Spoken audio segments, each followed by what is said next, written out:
King Edward VI School in Bury St Edmunds in Suffolk is a mixed upper school with over 1,300 students. Here, aspirational targets are a priority, with head teacher Jeff Barton driving the idea forward, starting at pupil entry at Year 9. It's a task that requires involvement from the whole school, including senior management and support staff. And we'll see how an English teacher and an RE teacher are working on aspirational targets in their lessons, using classroom resources supplied by Sport Relief, the biennial fundraising campaign for Comic Relief. The case studies for Key Stage 3 are Martin from Belfast and Jessica from Brazil. Val McGregor, an expert in raising attainment, has been invited to observe and comment on the school's overall approach and on the two lessons.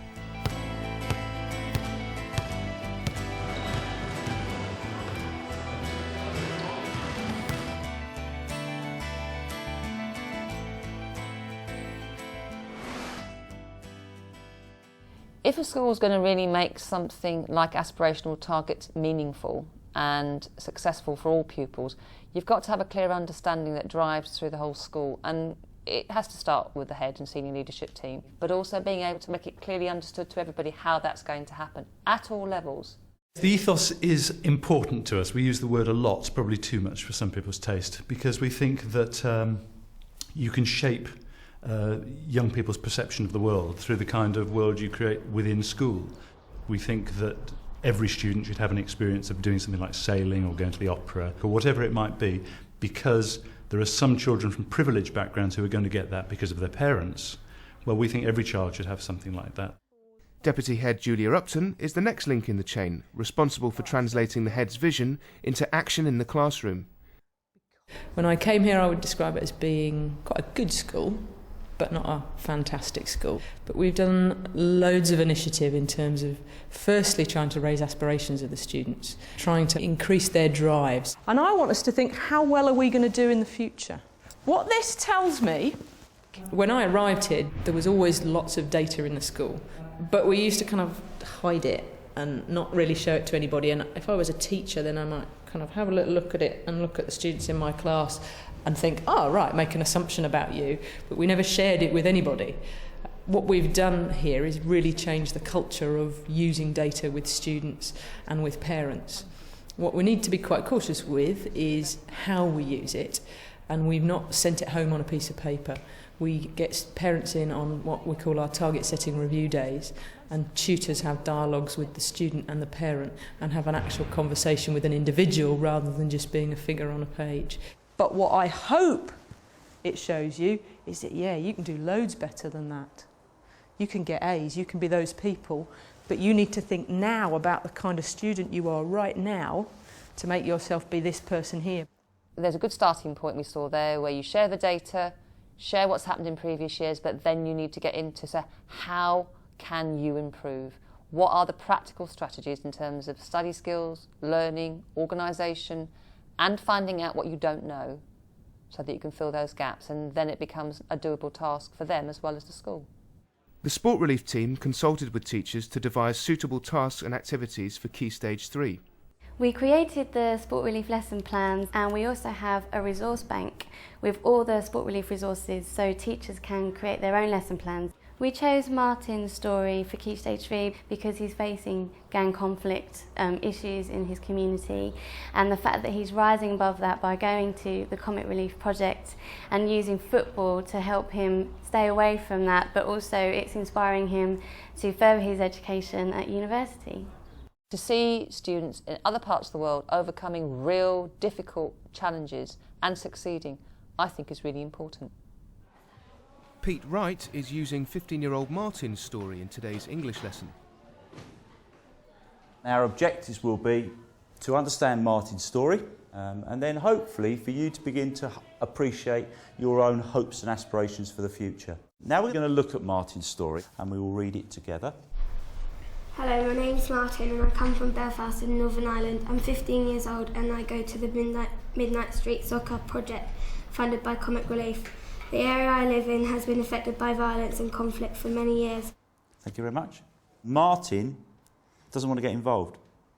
And he actually says when he sees the gangs, when he's walking home, he tries to walk past so that he doesn't get roped in, he doesn't get forced into the gangs. I think the students responded well to the story, and hopefully they'll start to get out the fact that things don't have to go in a particular direction with their own lives. We're going to see how Martin finds something which not only helps him but helps others. Would you like to read on? I started going to the midnight streets. I think the idea of Martin's story is a good story because it helps to get them to focus on possible routes in their lives and the opportunities that they may or may not have. I want to introduce the final thing for today. You've got two choices. The purpose of the storyboard, if you choose that task, is to pick part of Martin's story, and you are going to work out which particular scene you would like to film and how you're going to film it. If you want to be a bit more active and you want to show something, then you can get into groups and you can set up a role play involving Martin, and at the end of it you've got to be prepared to come out the front here and actually act it out in front of the group. Striking thing about that English lesson, which actually is part of a real agenda for aspirational targets, is personalisation. We talk about that, but I think many schools don't really understand what we mean, and we saw it in action in that classroom because they were offered a creative or collaborative or a personal approach to it. And the teacher said he hoped they would take a variety of opportunities, and they did. But that was down to them, which shows they understand their own learning styles, but also given the chance to nurture them. Sandeep Fagura is using Jessica's story as a starting point for her RE lesson. We thought Jessica's story for Key Stage 3 would be ideal because she is a very inspiring role model. She's facing very difficult challenges in where she lives, but she's actually rising above those challenges. But also she's a very lovely, bubbly girl who loves to dance and loves life in general. Passage House helps because it's somewhere safe for us to have fun and share our problems. I think they understood why Jessica needed to focus in on something, especially in the area that she was living, which was kind of ridden with drugs and crime. And although they wouldn't understand that as much here, I felt that they really thought that she was aspiring to do something. Sandeep has created 3 fictional characters who need help and advice. If either Dana, Joe, or Daniel, if they come up to you and ask you, how could I change things? How could I turn things around for me? How can I make my life better? What advice would you give them to do that? Harry's group. Who are you giving advice to, and what advice would you give them? Daniel. He needs to realise that taking drugs will stop you from being a footballer and all that. Okay. And there's 2 brothers who he teaches football to. Yes. They obviously aspire to him, so he's not really setting a very good example to his 2 younger brothers. Excellent point, absolutely fantastic. Who picked Joe? Joe maybe could, when she goes to college and university, could pick up childcare and work at a nursery or something like that. Definitely, excellent, because that's one of her passions, to work with children. Your task, folks, and you can do this in groups. You are counsellors in the local area, okay? You've heard Dana, Daniel's and Joe's stories. You need to think about schemes or anything else that you would create and put into place for these people so that they can actually start believing that they can do something, okay? And as we've seen from Jessica and Martin's story, they can do something better for themselves, and these people want to too, okay? She wants to keep her street cred up, doesn't she? So she could go to a youth club. Don't they have those groups you can go to if you have a problem, if yeah, you're an alcoholic? Alcoholics Anonymous. But Stress Anonymous. What was really good, having used the stimulus of students in a completely different environment with much more challenging circumstances, and asking them to think about how they could solve their problems, what advice they would give, it takes you into a positive problem-solving approach. And then they were asked to take those skills to each other. I asked you to write down things that you said you were very good at, and you were very proud of saying them. Then I asked you to think about things that you aren't so good at but want to be better at, okay? In your books, what I'd like you to do, okay? You are giving yourselves advice about what steps you can take, what things you can do to start to aspire to be better at those things, like running, that you said, being more confident, that you said. It doesn't matter how small the thing seems that you're doing. Who'd like to share? I wanted to be better at listening, because sometimes when people are talking I stop listening, or I start talking. And I thought that I could maybe try and pay attention more and try and talk a bit less. The very fact that they have to aspire to have something or do something is quite a difficult concept for them to understand. But when we relate it back to them in smaller situations and things that are relevant to them right now, I think they understood that there is a bigger picture to what they aspire to. So today it could be learning how to run better, but tomorrow it could be starting up their business and really wanting to aspire to do what they want to do. I thought I'd try and participate more in PE lessons and I'd get better by exercising and eating more healthily. Okay, folks, excellent. That's absolutely fantastic. You've spoken about the things that you weren't so good at, but you wanted to do better at, okay? And you've actually taken into consideration that you can do things, take small steps to be where you want to be. You've been absolutely fantastic. Thank you so much. Fitting in aspirational targets into citizenship isn't actually that difficult because we also do careers education. I thought it would be a bit more difficult in RE, but here, because it's so focused on their beliefs and their values, it's quite interesting to try and fit the idea into their values because they understand that their values may be linked to their aspirations and what they want in the future.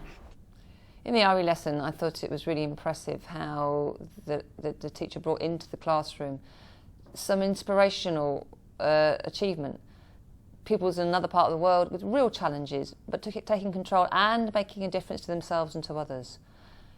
She then asked the children to think about small steps, small things that they wanted to change, things that they could change, which is empowering, but also making it quite clear to them that by changing small things you actually move towards your goals, and that's a really important message for younger students to understand. With lessons such as these, designed to encourage students to make a difference to their own lives and to the lives of others, the ideas can then be reinforced through the rest of school life. From September, we have inter-tutor group activities, which all lead to points towards a festival that we do at the end of the year, where every student takes part.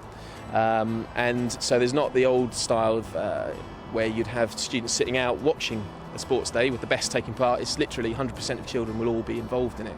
I mean, I think for me the satisfaction is seeing student engagement happening at all kinds of levels, so that you'll see the child who had kind of written themselves off in PE and sport turning up to the fitness suite at lunchtime, or someone who thought they weren't very good at a particular subject suddenly saying, I can realise I can do it. Now, we all in all schools get that from time to time, and it's one of the best things about the job. But I think what we're pleased about is that the ethos here so far seems to be encouraging that to happen more and more for those students who are fairly easy to lose. And I guess ultimately those are the ones I'm most interested in, because at school I would have been one of those myself, and so it's nice to see them getting a real sense of satisfaction. I think we're getting better at understanding that the targets are made up of children, but what we've got to do, and I think we're some way on that dialogue, is by saying that the targets have not got to drive the agenda, the children's attainment does. And if you think about individual children's achievement, you'll get your targets anyway. And you may even find you exceed them. To find out more about Sport Relief and the resources available, please go to www.teachers.tv/sportrelief.